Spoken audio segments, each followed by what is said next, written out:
What had so much hype about it, but was actually terrible? The Power Glove. If you weren't there at the time, you can't imagine how awesome NES kids thought that this thing was going to be. Then you finally played something with one, and tried to convince yourself that it was indeed awesome before slowly, oh so slowly, accepting that it was lame as hell. Then having to memorize the codes you needed to type in on the glove, otherwise it wouldn't work, so might have realized it didn't work regardless, so you just yank it off and use the pad on the glove because, ironically, it was better than your existing controller which had the sticky fire button.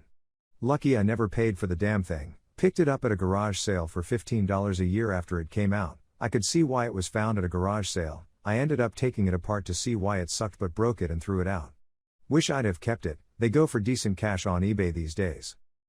Olestra was a fat substitute that had no calories. Chips would have no fat content and less calories. It was a craze until they realized it gave everyone the shits. Like for some people a few handful were enough for explosive zero warning uncontainable shits. So super cool. This was actually revisited in the last couple years and the ratio of the fat substitute molecule in Olestra was tweaked with palm oil to create a mixture that went into the body and melted an enhanced flavor like a normal fat, but as the small amount of palm oil was digested, the melting point increased and it resolidified, passing out of the body as a solid, so no more anal leakage. Source: I'm a chemistry undergrad student and attended a presentation by a materials engineer who worked on the modification. Some years back, there was some asshole that hyped up a huge live event of him being eaten by a snake in a digestion-proof suit. I thought it was incredibly stupid, but kept hearing about from coworkers. Day after the event, I hear he bitched out as it was working on swallowing him. So they had to kill the snake to save his dumb ass. Edit, it was eaten alive, a Discovery Channel special. The guy was Paul Rosalie, and supposedly the snake did not get killed. He had to make the snake defend itself to even attack him, as it wasn't interested in him when he acted like prey. Eaten alive. It was more of a publicity stunt to raise awareness for the destruction of the Amazon and its conservation. The host wore a suit that could withstand an anaconda's grip, but he took the padding off his arms for mobility issues.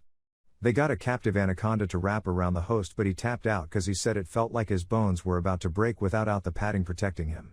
I'm a little confused about what kind of mobility he thought he needed in his arms while being eaten by a snake. And if he's researching anacondas, and is apparently an expert on them, then surely he knows that they constrict the absolute shit out their prey until they're a blobby mess of meat that's easier to swallow? Just what the hell did he actually think would happen to his unprotected arms in this situation? I did particularly love the line in the article where he said something like, "My crew knows I'm the kind of guy who will say I'm fine until I'm dead."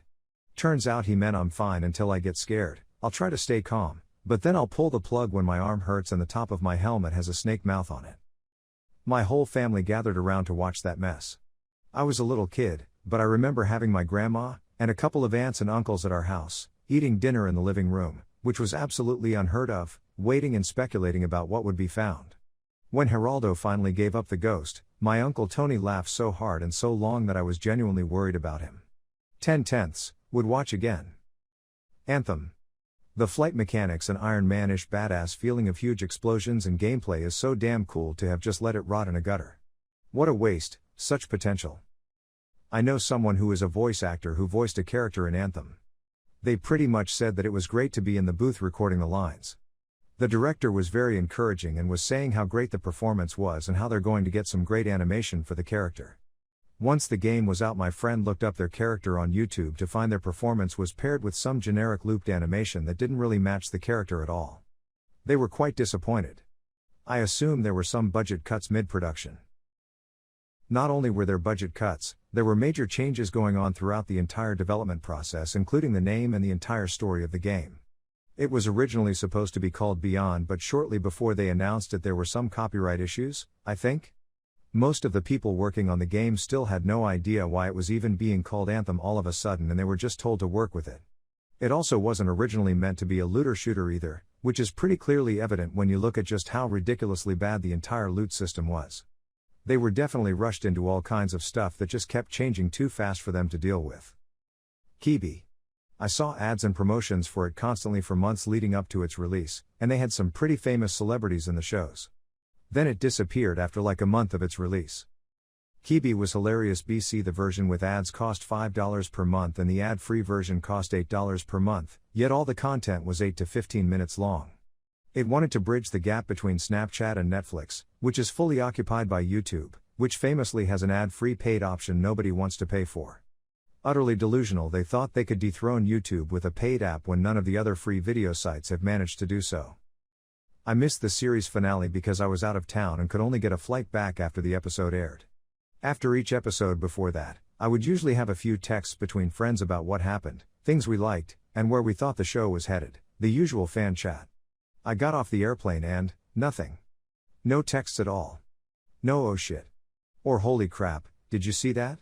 Just a weird, unnerving silence. I eventually texted a friend asking how it was and all I got was, yep, it ended. Nothing else. It was just a bleak, emotionless, dismissive answer covering a mountain of contempt at what she just saw. The next day I knew exactly what she meant. Yeah, the problem with doing that, not even getting into the merit of the individual choices, just from a philosophical perspective, is that the show was just too damn big. The ability of crowds to solve problems scales with the size of the crowd, and the amount of fans talking and brainstorming about what was going to happen next was enormous. They were going to approximate what the most logical thing would be, so to subvert that, you have to start making nonsense decisions. Not a fantastic way to run your plot. It's like trying to fake out the defense by scoring on your own goal. No one saw that coming? Congrats? Maybe an unpopular opinion, but when I was turning 18, the legal adult age to drink in Canada, I was hyped about clubbing and parties and bar hopping. Only to find out it's way more of a pain than it's worth. You go out and spend $100 or more on watered down expensive ass drinks and shitty music, then walk in the freezing cold to the next place. Plus the Uber/taxi home. Not worth it.